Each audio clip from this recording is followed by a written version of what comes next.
When you read about a 6-year-old being tortured to death with a drill, when you read about an entire family being wiped out in a split second because some 18-year-old American soldier has decided that the car was going too fast and just opened fire, when you hear about people being locked in a prison for 2 months and suspended from the ceiling, all these stories are horrific. Disclosure is about the truth. 400,000 documents released by the whistleblowing website WikiLeaks describes torture and abuse of Iraq detainees, including electrocutions and executions. For the first time, we now know most of those killed, 66,000, were unarmed civilians.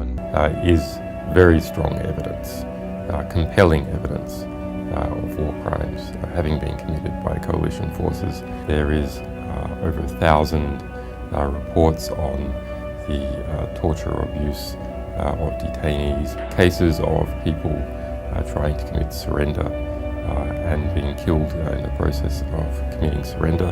The Assange arrest is scandalous in several respects.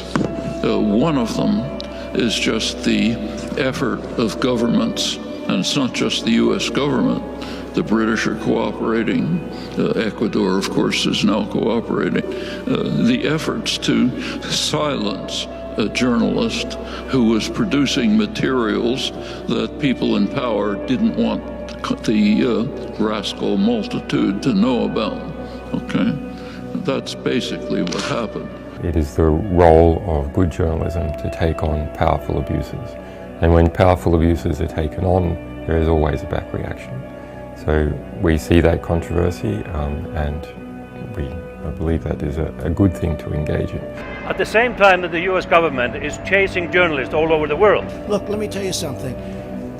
Be nice. They claim they have extraterritorial reach. They have decided that all foreign journalists, which include many of you here, have no protection under the First Amendment in the United States. So that goes to show the gravity of this case. This sets a dangerous precedent for all media organisations and journalists in Europe and elsewhere around the world. This precedent means that any journalist can be extradited for prosecution in the United States for having published truthful information about the United States. Following the reports of mistreatment at Belmarsh prison yesterday and again today, he did not look well. And frankly, the treatment is dehumanizing. The fact that he is an afterthought almost. Twice now this week, proceedings have started without a realization that he was not even yet present. This is not about left or right in politics. We can unite on this. It's a dark force versus us who want justice, transparency, accountability, and truth. We have the momentum with us. Please tell everybody that you know that they have to side with Assange and fight against the extradition. If they tell you, I would rather fight for the environment or against animal cruelty or gender equality, tell them they are about to take every right away from you. You will not be able to fight for any other cause. We are talking about the fundamentals here. We must fight against the extradition. We must save Julian Assange.